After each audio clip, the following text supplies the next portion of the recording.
नमस्कार।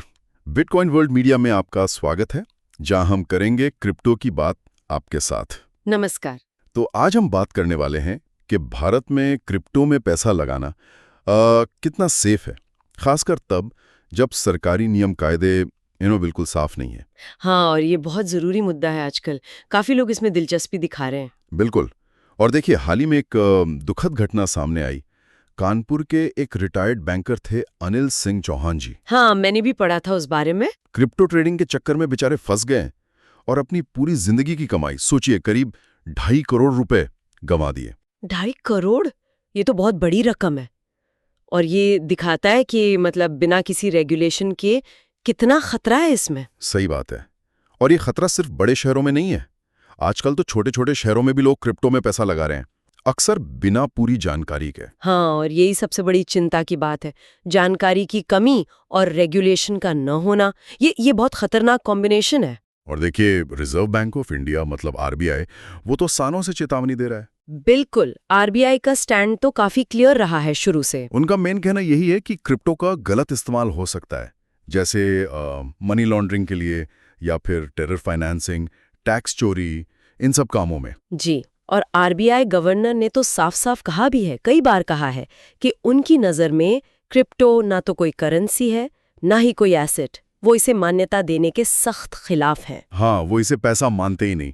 लेकिन मजे की बात यह है कि इतनी चेतावनियों के बाद भी एक अनुमान है कि भारत में 2 करोड़ से ज्यादा लोग क्रिप्टो से जुड़े हुए हैं। 2 करोड़? ये बहुत बड़ा नंबर है। दिखाता है कि लोगों में क्रेज कितना ज्यादा है।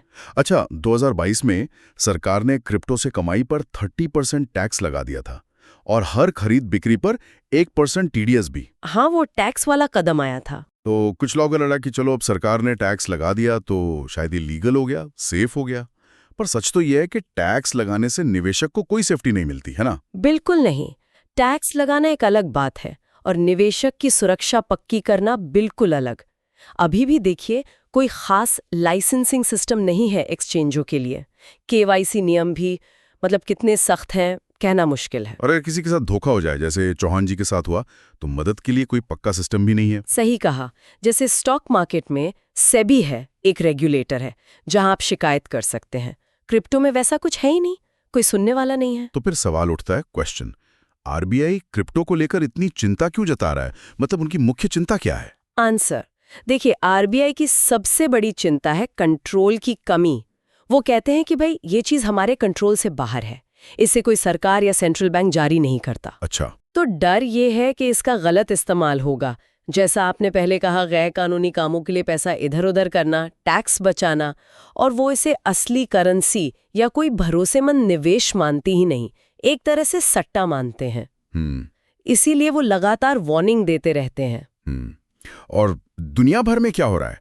क्या दूसरे देश कुछ कर रहे हैं? हाँ, कई देश अब कदम उठा रहे हैं। जैसे यूरोपियन यूनियन है, अमेरिका है। ये लोग या तो नियम बना रहे हैं या जो पुराने नियम हैं उन्हें सख्त कर रहे हैं क्रिप्टो को लेकर। और भारत? भारत की क्या स्थिति है? भारत की स्थिति थोड़ी बीच वाली है। न तो पूरी तरह बैन किया है और न ही कोई बहुत मजबूत नियम बनाए हैं। एक तरह से मझधार में है। तो कुछ एक्सपर्ट्स का तो ये भी मानना है कि ये जो बीच वाली स्थिति है ये खतरनाक है। या तो पूरी तरह बैन करो या फिर बहुत कड़े नियमों के साथ इसे चलने दो। हाँ, बिल्कुल। ये जो ग्रे एरिया है, ये ठीक नहीं है। क्लैरिटी होनी बहुत जरूरी है। तो आज की इस पूरी बातचीत के बाद एक सवाल मेरे मन में आ रहा है, जो शायद सोचने लायक है सबके लिए। भारत जैसा देश, जहां अभी भी बहुत से लोगों को फाइनेंस की, मतलब पैसे रुपए की पूरी जानकारी नहीं है, वहां क्या क्रिप्टो जैसी चीजों को, जो इतनी वॉलेटाइल हैं, इतनी कॉम्प्लेक्स हैं, उन्हें ऐसे ही खुला छोड़ देना सही है? ये बहुत बड़ा सवाल है और इसका जवाब आसान नहीं है। क्या इसे बैन कर देना चाहिए या फिर सख्त नियमों के साथ इसे काबू में रखना चाहिए? दोनों के अपने फायदे नुकसान हैं। आपकी क्या राय है इस पर? जरूर सोचिएगा। जी। डेली न्यूज की जानकारी के लिए हमारे चैनल को सब्सक्राइब कर लें। जल्दी मिलते हैं एक नए टॉपिक के साथ। धन्यवाद। धन्यवाद।